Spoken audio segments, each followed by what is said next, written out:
Madih ni saya gila-gila lah. Kalau tengok kalau tempat lain payah nak dapat keluarga macam ni. Meriah macam ni. Cuma saya ngaduk akan jalinkan. Abang ngaduk juga?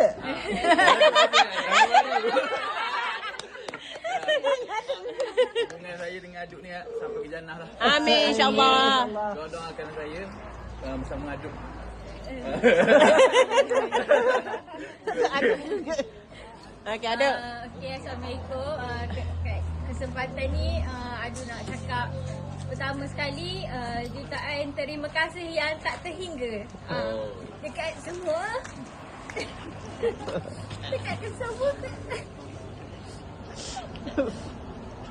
kamu mak ke apa.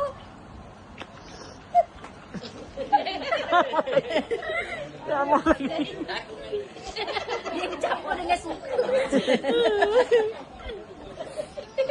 Mana Pak Ngah tadi.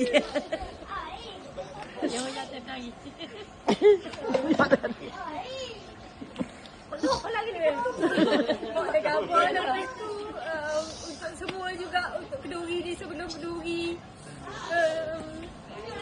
Daripada aduk kecil sampai besar lah kan.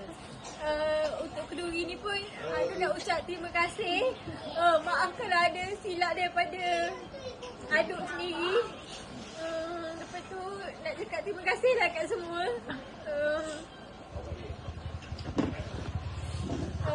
Tak kisahlah daripada segi wang ringgit ke apa ni,